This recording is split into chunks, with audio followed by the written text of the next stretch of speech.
Hello and welcome to our final session of Adult Learning Principles, bringing it all together using Andragogy to better guide adult learners.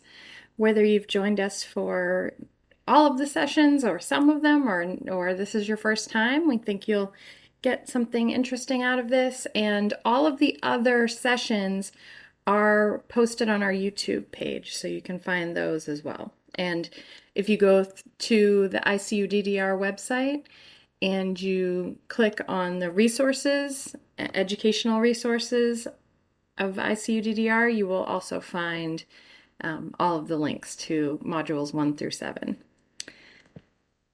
So today, as I said, we're bringing all the pieces together that we've done so far.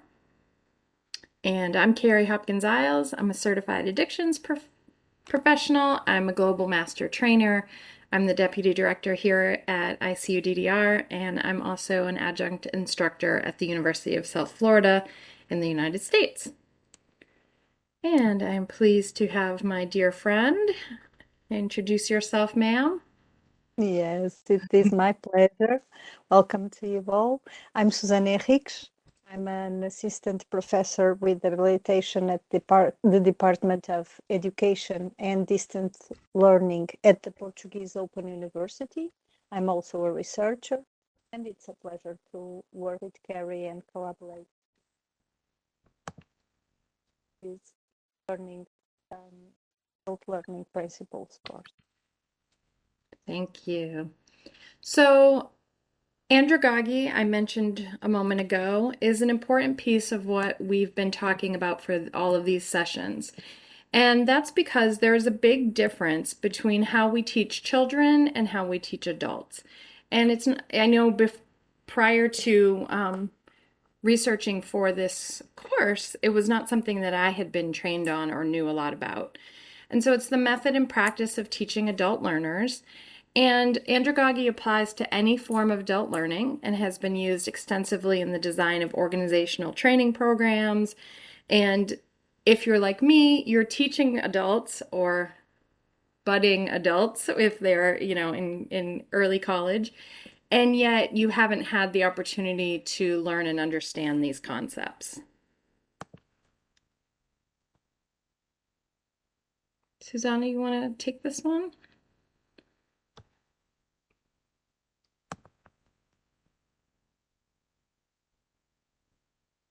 Oh, we can't hear you, dear.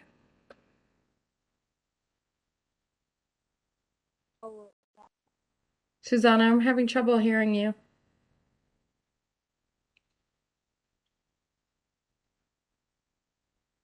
I think it's your microphone. I know you're not muted. I think it could be a problem with the microphone.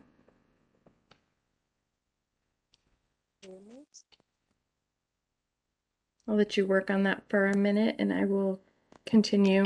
So Knowles was sort of the father of Andragogy, and he developed this theory specifically for adult learning. And he emphasized that adults are self-directed and expect to take responsibility for their own decisions. And so adult learning programs, therefore, have to accommodate this. So rather than us just telling our students exactly what we want them to do, there is some sense that they're more of a participant and an active piece of their own learning. And we're going to go into that in more detail. All right, Susana, can we hear you now?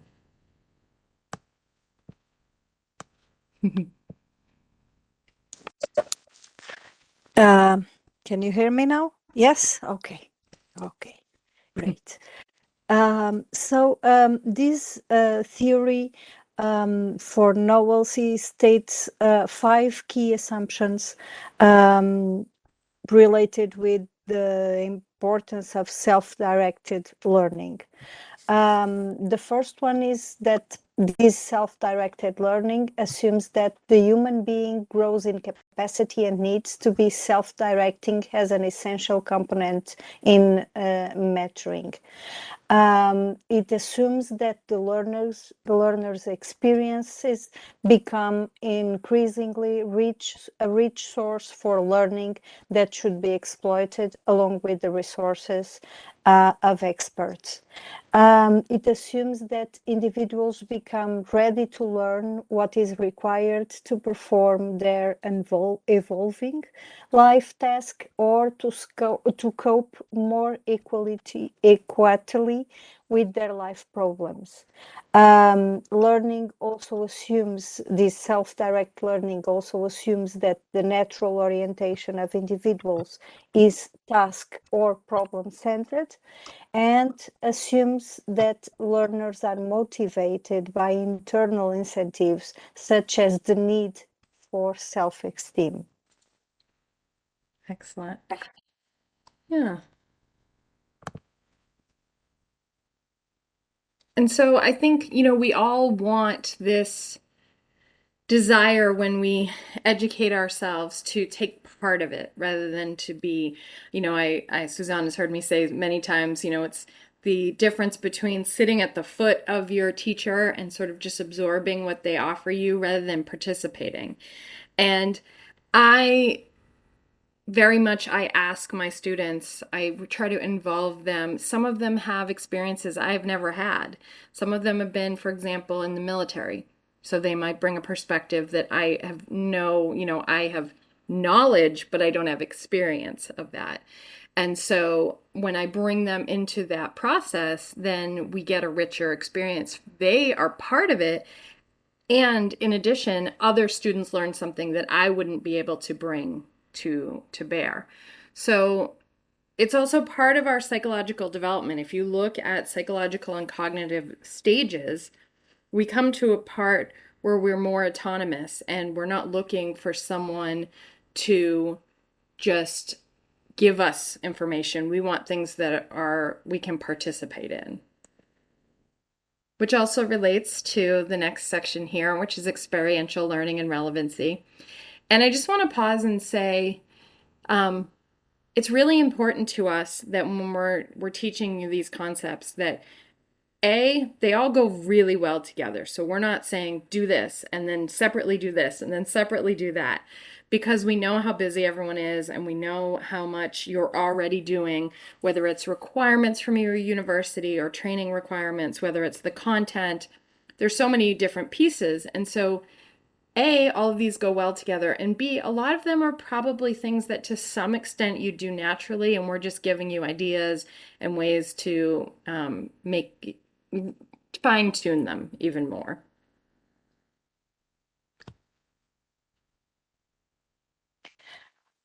This experiential learning refers to an active process. It stresses that learners are not passive, they are not just listeners or just learners. They are active, and their experience provides a platform for learning, and it is important, and we can use it, as Cary was mentioning. And the reflection on that experience interacts with knowledge and develops the learning experience, and the process becomes more valuable for learners. Yeah.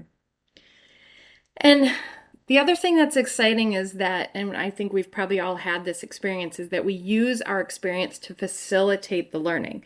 So you have this background knowledge of, if it's in this case, maybe all of us have some background knowledge in working with people with substance use disorders. So if you go into a course that is about working with people with substance use disorders, you already have some knowledge base. And when they give you an example, you can relate to it, and then you can take the information or the ideas or the skills that are being built and use it in a much richer way, because you're like, I know what that looks like. Oh, I see how I could take this and use that to go forward.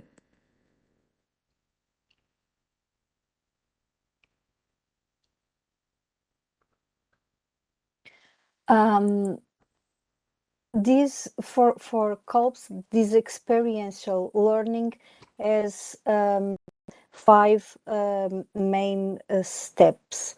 The first one, or four main steps. The first one is the concrete experience. And we can ask to describe the experience that learners have, adult learners have. Reflective observation is another key issue in this experiential learning.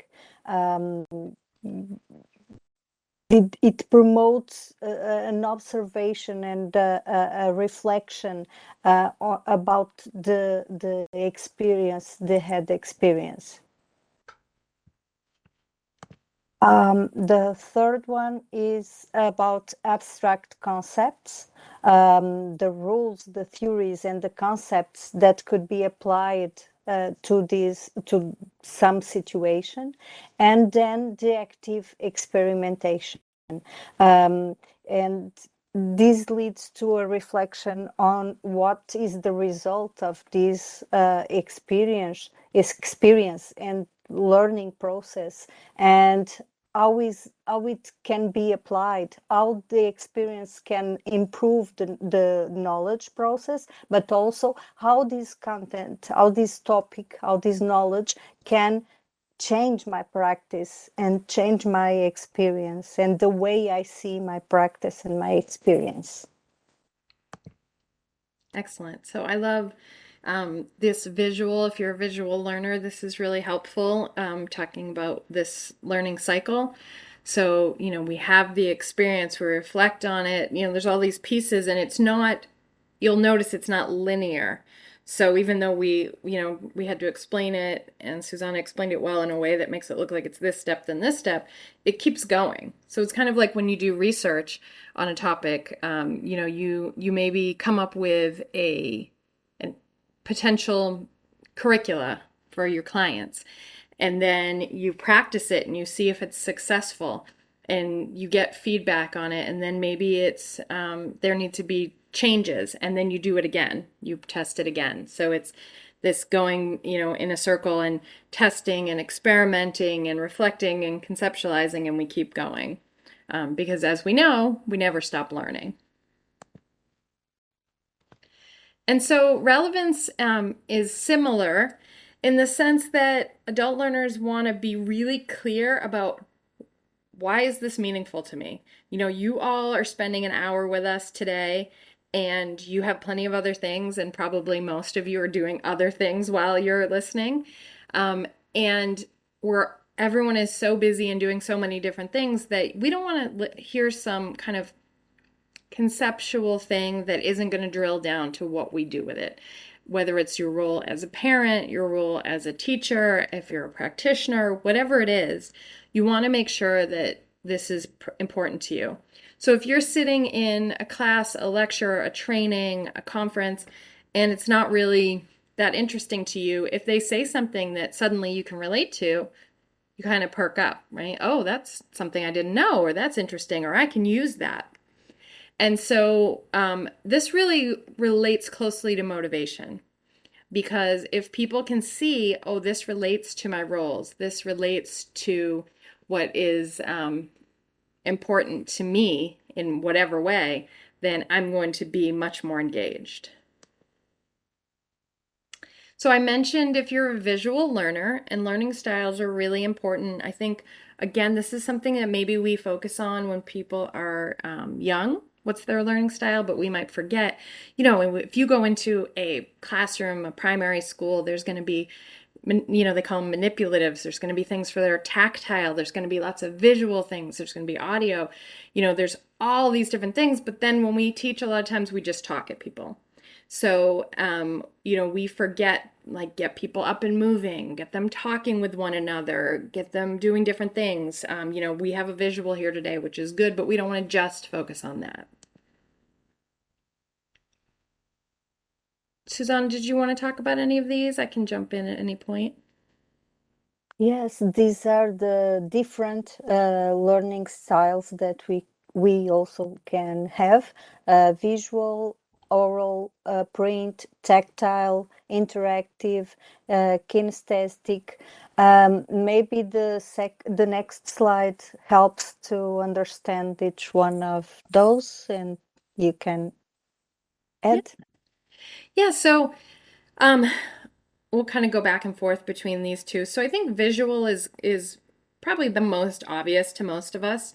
Although it's not just seeing pictures or seeing the words like in a slide, but visual might also be kind of seeing how things work together, right? So if you show me something, I get it. That's how I work. If you try to explain it to me, I'm not so much of an auditory learner if it's at all complicated or if it's at all technical. So if you explain it to me, I'll kind of like, yeah, okay. But if you show it to me, oh, okay, I get it now. So we have if some people are just very oral or auditory, they can hear it, understand it, put it in the filing cabinet, completely understand what you're saying and move forward. Print, if you're, I know I'm a person who's always making notes whenever we're in a meeting, whenever we're doing trainings or anything. So that is, can be print, but can also be tactile, that you're touching and feeling and kind of as the idea is coming into your brain, you're processing it and writing it down. And that's a way for it to become meaningful. And it's just, the important thing is not to know all of these learning styles inside and out, but the important thing is to know that they exist and that we have to be mindful to not only teach in one style and in one way. And one thing that happens is that we tend to teach in a way that makes sense to our style. So if I'm visual learner, I'm going to make sure there's lots of visuals. If I'm a tactile learner, I'm going to make sure we're doing a lot of things with our hands or getting up and moving or whatever it may be. So interactive style, are we doing small groups? Are we, doing things that people can get up? I remember in a training that I was in, it was a 40-hour training. So it was every single day, all day. But we kept getting up, we kept doing active things.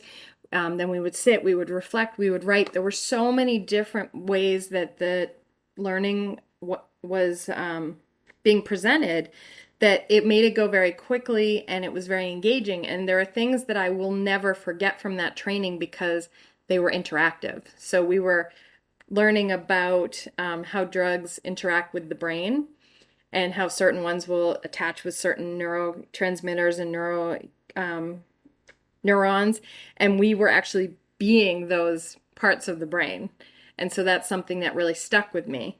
And some people can remember exactly on a page where that definition was because that's how their brain works. So we just have to keep in mind, am I stuck in the way that I teach and learn, or am I being creative and giving different options?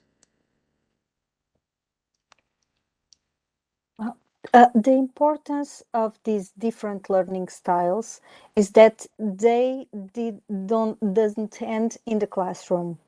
And it is important to know what your learning preferences are because it allows you to truly maximize your potential. Um, this can enable you to gain a better understanding of your chosen field of study, receive better exam scores, and finally reach your educational goals. And this can be different for each one of us because there are other factors that interact with the learning styles, such as motivation, social interaction with professor, with colleagues, and all the context. The importance of for this understanding of the learning styles is that your learning styles can help you to understand weaknesses and strengths in ourselves as trainers or as a professors and in our students also. So how do these learning styles affect teaching and learning? Um, the research results show that there is a correlation between learning and teaching styles, and using a learning styles based teaching is useful to differentiate instruction, to the identification of students' learning approaches can help us to implement different strategies for the benefit of different learners with different needs. So the key word here is differentiate, not look for a perfect match, but differentiate. And I love how you mentioned the interactions as well, because relationship, that's not a learning style per se, but I think whether it's counseling, teaching, whatever it is, relationship matters in people's engagement, motivation, whether they understand, whether they're comfortable asking a question, all of those things. So I think that's a really important piece as well. All right. So um, naturally, all of these just flow one into another because, as I said, they are all part and parcel of this andragogy and they work well together. So we're not teaching you, you have to do this and then you have to do this as if they are all these different pieces to add to your to-do list. It's really a kind of a culture and a way to teach that isn't just giving information to folks. So, that being said, we're going to talk about motivation, engagement, and agency and how important this is to adult learners. So, in 1980, Knowles, who I mentioned earlier as kind of the father of adult learning and andragogy, made these 4 assumptions about the characteristics of adult learners: self concept, the adult learner experience, readiness to learn, and orientation to learning.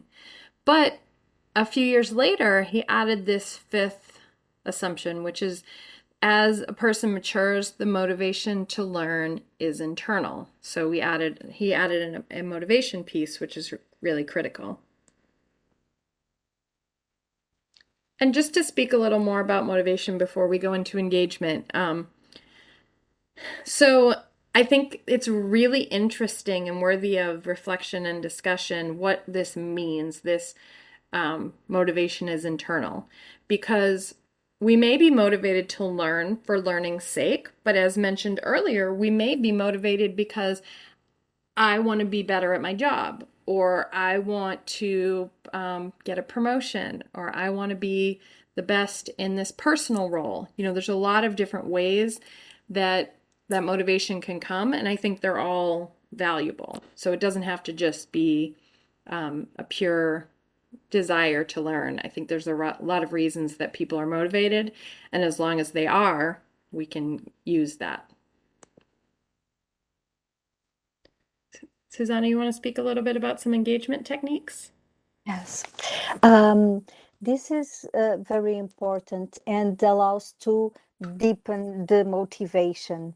With some techniques, we can improve this engagement of our students in the learning process. For example, action planning. Planning is very important in order, especially not only, but especially with the adults learning, because it's important for them to know what is expected from them. So planning helps them to organize the learning process and also other the study period with the other things that they have in their lives. Brainstorming is also an important technique and allows them to share their ideas, their visions about some topic. And the most important rule in brainstorming is that there are no wrong ideas. or minor ideas or silly ideas. Every ideas are valuable, are of value and are important. So it is possible to start with a brainstorming to come to a definition of a concept, for example, that is more theoretical, but we can start from the practice and the vision of our learners. Energizers is also important. Cary was mentioned that is important that students can get up and do some kind of dynamic activities, and this can work as energizers and help them to be focused on the topic that is being developed. Especially Group if they read. start to look sleepy. If you notice Yes. and it may have nothing to do with you not being interesting or anything like that. And especially with online, I would say, people Mhm. are just, they may have been sitting there looking at a computer for however long. And if so sometimes I'll have online students, participants get up and stretch or do something, Susanna and I have had them get something that's important to them in their room that just makes them get up, but also makes them do like think differently and not just kind of be, your voices in the background becoming just blah, blah, blah. It gets them really to, be present. Yes. Interrupt. Very important. Also, group review, engage them in groups, in small groups, in different groups, and for different tasks and activities. And also, problem solving is also a technique. That can be very useful regarding the engagement of our students if they work from a given problem that is related with their own practice, with their own experience. This problem can, for example, be built for them, from them, can come from their experience and in not by the initiative of the professor. I agree, Susanna, that that is a really powerful thing when you do that because if students if someone in the class comes up with a problem that they've been dealing with, it's more powerful. Again, we're engaging them, and, often they come up with something way better than I would think of. And it's something that they then other ones say, "Oh, I've been dealing with that too. How do you deal with it?" Or, "Oh, I have dealt with that and been successful in this way." So then you can kind of step back a little bit and it becomes more powerful than if we come up with sort of a generic case study or a problem that we think they might be facing, especially if we've been maybe in academia for a while. And so, what is agency? Agency means that students take ownership of their own learning. They make decisions and have a voice about how, when, and what they learn. So, obviously, if you're teaching a course, you can't just have no syllabus, have it be exactly however they want to do it. But you do have ways that you can give your students agency. I, for example, teach a course on survey of the criminal justice system, and we have different papers throughout the semester, and the papers have to be about, let's say, a piece of the criminal justice system. I'll just give that example.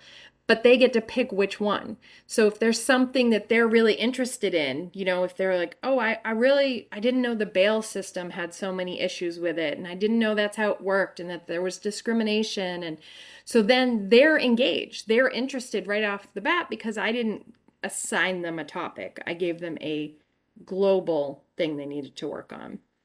And so that kind of fits with what does the student want to focus on.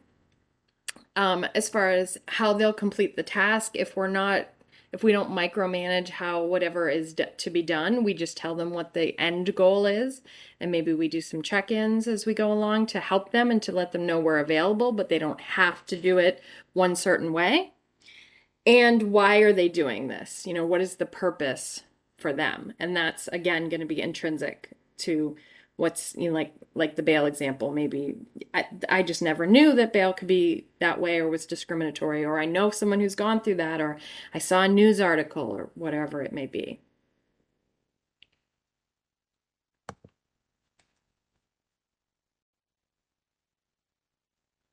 All of these, the motivation, the engagement, and the agency means that we are working with a learning and teaching process that is student-centered. It helps the learner to determine their own way of learning. It involves the recognition and reflection of the content, and helps the participants to take responsibility for their growth, self-directed and self-aware. And this is very important in every stages, but mainly with adults, because they have already their autonomy, and the recognition of that autonomy is a key factor in the learning process. Excellent. So, as you can see, we've already discussed to some extent some problem-based learning. And that is actually, while it's heavily related to the other concepts, it's actually its own principle in andragogy.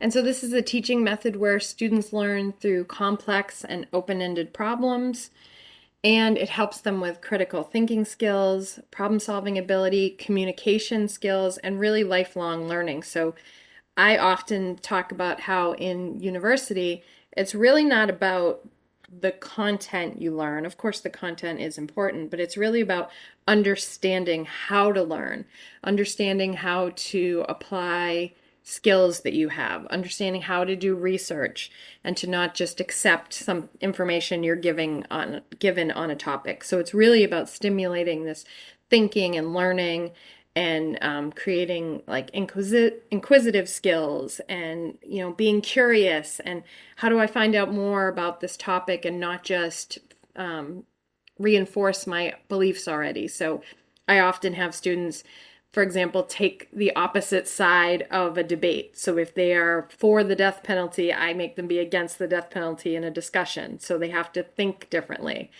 or whatever it may be, so that we're stimulating thinking and learning and getting outside of how we normally do things, which is so important.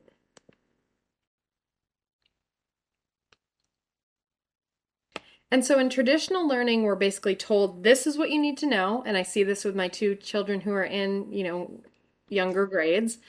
Memorize it, and it's going to show a problem will be assigned to illustrate how to use it. So this is how you do this math problem. Learn the formula. Here's a problem to practice.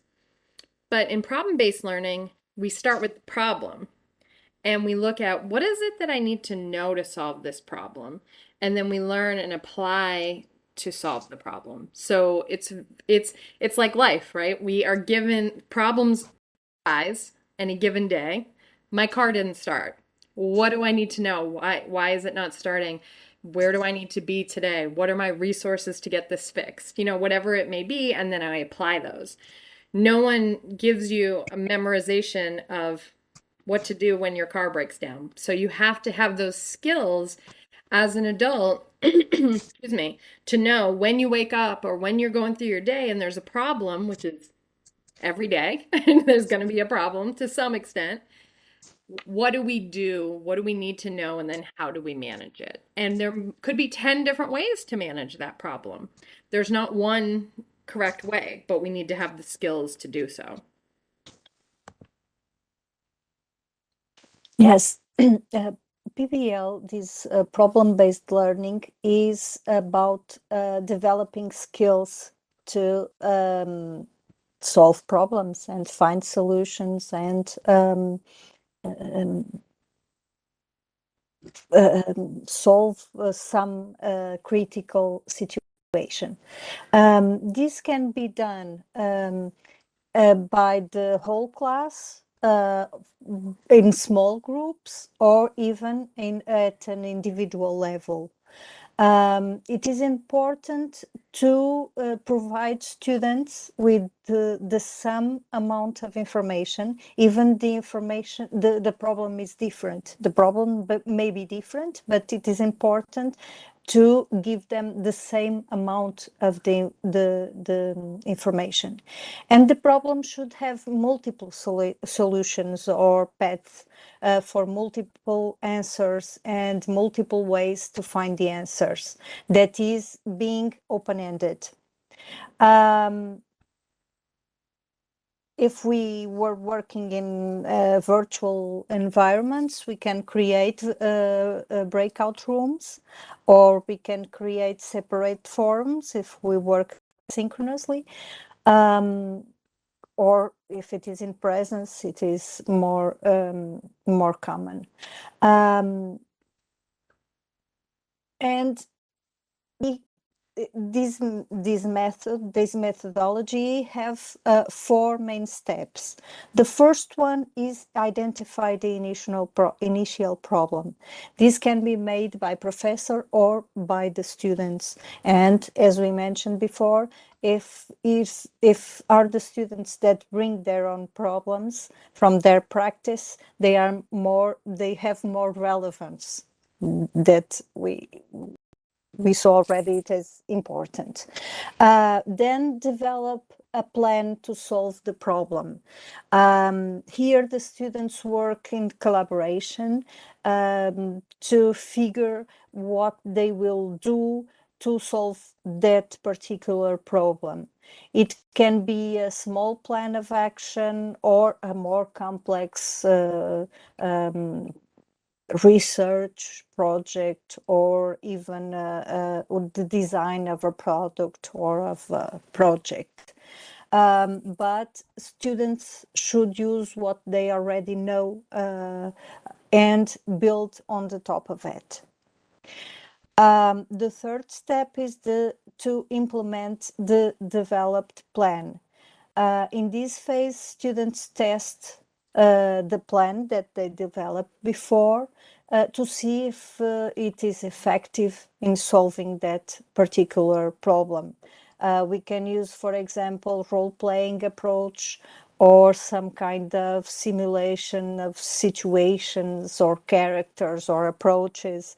As Cary was mentioned before, against death penalty, or that it depends on the problem, of course. Mm-hmm. And the final step is to evaluate the implementation. Here, they have to analyze the results and reflect on the whole process. And this is important. This self-evaluation and peer evaluation, where each group evaluates the other, and also the professor or the trainer evaluation, are also very important. Very important also is that the criteria for this evaluation are clear and known by all the participants. And sometimes people don't even know that it's they're doing problem solving per se. Like some of my students just did group projects, and the problem wasn't necessarily laid out in the way that Susana's saying. The problem really was doing a group project with their peers and the work that had to be done for that to happen. And, I had people emailing me, oh, this person isn't participating, or, different issues. And that is problem-based learning. And you're learning, you're learning communication, you're learning leadership, you're learning how do we navigate with a group situation. Am I the leader in that? Am I a follower? Am I okay if I take on more work than other people? There's so much learning that happens in those kind of situations. So, and for all of us, whether it's, people who are still, young in university, or ourselves if we have groups, and even if we work with someone on a presentation or an abstract submission or a research paper, we're doing all of that negotiating. So using technology and online learning, we kind of added this. It's not necessarily Andragogy, but it's such an important part, especially these days. And we started with that emergently, and now we've moved into where it's really just very standard and normal for most adult learners. So I'm gonna definitely leave Susana the honor of talking about this beautiful infographic. Yes, I will not go into very deep with this, but it is the main idea is that when we work with this technological and pedagogical content knowledge framework, when we work with technology in adult learning, we must pay attention not only to the technology, but mainly to pedagogy, to the pedagogical strategies that we address to work with adult learning. So it's not different if you no, it's not different to work with adults in presence or online. We have the mediation of technology, but the key factor, the most important issues are still the pedagogical strategies that we use to approach those students. So this framework was built by Schulman, and in brief, they told us that there are technological knowledge that must interact with pedagogical knowledge and with content knowledge. And it is through the interaction of these three important elements that we can develop these part that is in the intersection of these three elements, that is this technological pedagogical content knowledge, this TPAC framework. It is truly meaningful, deeply skilled teaching with or without technology. That was what I mentioned. It doesn't require to be done in the open university where I work. We can do it. We can operate this framework in an in-presence class. It differs from the three individual concepts because to embrace all in simultaneous, and which requires a deep understanding of how all these three can work together to bring about the best technologically and pedagogically sound learning based upon a deep understanding of a subject matter. So we have to operate all the three in order to make it to make the learning experience more meaningful in a given context. Thank you. And this being said, what is important when we work with technology? The first issue is to feel comfortable with the digital tools or platforms that are being chosen. It is not required for us to have great technology skills or be a programmer or we just have to use those tools, those digital tools, in order to improve our pedagogical strategies. So they must be comfortable for one of us. Think of yourself and your students as part of an ecosystem. Um, uh, you all the learning objective is common, so you all work to a common goal, to a common end, and promote transversal skills and regular feedback. This is very important. It is important that you are present even if you are in a distance learning. Even if you are in a virtual learning environment, it's important that you are present. And your presence is through feedback, through all the techniques that you develop, but this is very important to be with your students and engaged with them and interacting with the whole group. And you know, if you've heard me speak before, you'll always hear me talk about relationships and connections. I mentioned it earlier. So the fear, and it's probably unfounded, but the fear that I tend to have is that we may not have connection as much if we're online. Um, so we still want to make sure we're building relationships, and it's important to connect even if we're not sitting in a classroom together or even if we're not having asynchronous instruction. So I've learned a lot from Susana about this, and I actually picked her brain about it when we were at a conference just last week because I'll be teaching an asynchronous class in the spring, and I had some concerns. So, you know, she gave me different ideas of like adding personal touches. How do you might have a discussion online where people tell something about themselves that's not about the course, that's about them personally, a pet that they have, or something that's important to them.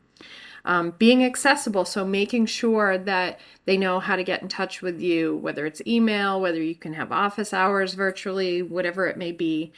And, you know, allow opportunities for human contact, maybe a live session. It might not be required. It might be just optional or an opportunity for questions. And I know for me, whether I'm recording a session or I'm in front of people, I'm going to be adding some stories or things that to me break down those walls of formality and make it more clear that I'm a person and that they can share their experiences as well. And that also goes into this idea that we want to partner with our students. We're not the guru and the expert on high. We want a learner-centered approach. We want space for feedback going both ways. So I'm always evaluated at the end of the semester at my university. I assume most of us are. And I really push my students and encourage them. This is looked at. This is important. Please let, the university know things that you liked, things you didn't like as much, things you'd want to change so that we can learn and grow from that. And this can drive innovation, exchange, best practices. We really want it to be a collaborative context, not a competitive one, and not one where the power differential is there, right? Because you're giving a grade. So you're the one it's incumbent upon us to, whether we're giving a grade or we're giving credit or whatever it might be, we're the expert in that moment. It's incumbent upon us to try to break through some of that power differential. Susana mentioned feedback earlier. I think it's really important that we're able to give feedback. We're able to be comfortable with that. So if someone presents or if someone writes a paper or whatever it might be, or if someone comes to you and says, I'm not doing as well in your class as I'd like to be, that we're able to be positive, constructive, but also honest. We have to be able to say, you did really well in this way, but here's an area where there's room for growth. And so that being said, it can be awkward. It can be uncomfortable for the facilitator or the teacher or professor And it's something we have to practice and work on. And we need to remember for ourselves and for our students that we are not criticizing or even providing feedback about the student. We're providing it about whatever they did, the presentation, the paper. My first day of class at university, a zillion years ago, they said one of my first professors had on the board drew a little stick figure and said, "This is you," and then drew a little piece of paper and said, "This is your paper. You're not your paper. So if you don't do as well as you hoped on the paper, that's not you. That's your performance on that paper that can be changed, and it's not personal." And we want our feedback to be goal oriented. So what is it that the person is hoping to achieve? A better grade, better understanding, something in a career, whatever it might be.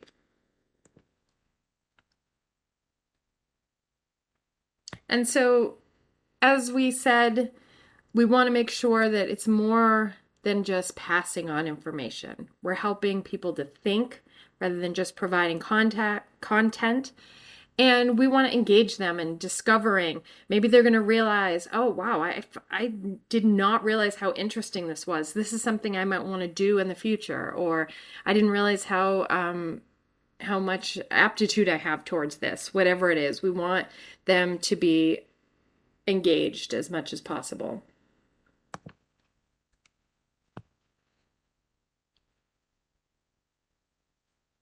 So we, as a teachers, we are more a facilitator and a collaborator than a teacher,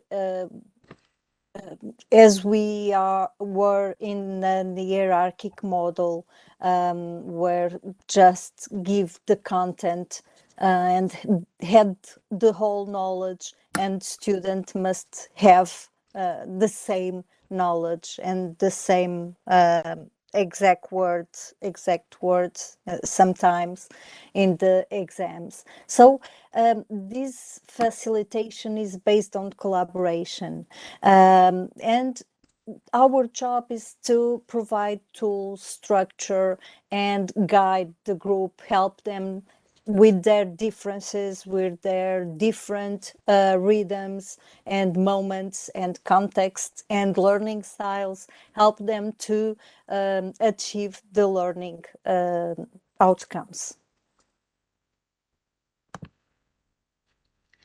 And I mentioned earlier how we are very well aware that you can't just throw away your syllabus, right? But we do want to have a flexible agenda. So if we have to be able to adapt. Maybe students really quickly get through one topic, but they need more time with something else. Maybe something sparks passion and excitement in the group and you want to spend more time on that. So just making sure that we don't come in with rigidity, that we are able to come in and while we have our goals that need to be met, is there some flexibility within that, so we can listen to the needs of our students?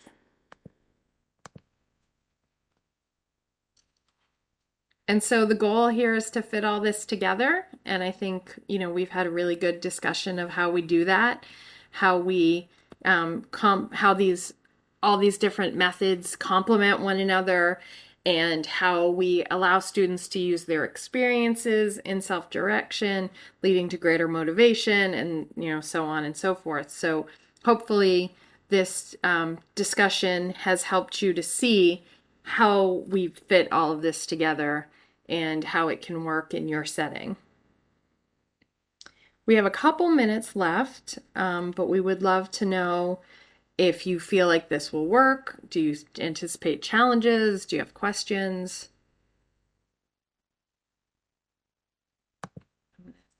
See our participants here and see if there's anybody putting a hand up or putting anything in chat. It would be important to share experiences and know your thoughts about these issues. Yeah. All right, so I'm seeing that this is helpful. That's great to hear. And Dr. Kamal has introduced himself and put his information. That's always helpful. So, does anyone feel like, yeah, that sounds great, but I can't really do some of that in my setting?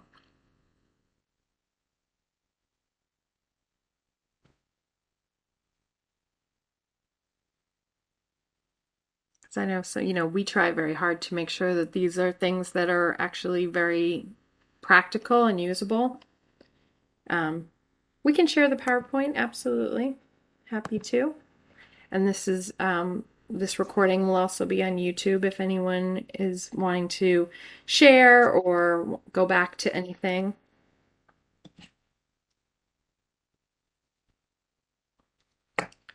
Okay, well, we are going to be sending out an evaluation for your feedback. Know that we are, as we mentioned earlier, feedback is really important, and we are very hopeful that you will give us feedback that we can use because this is a pilot program and we would like to improve it going forward, make sure that it's really relevant for our audience and our learners. So any feedback would be greatly appreciated.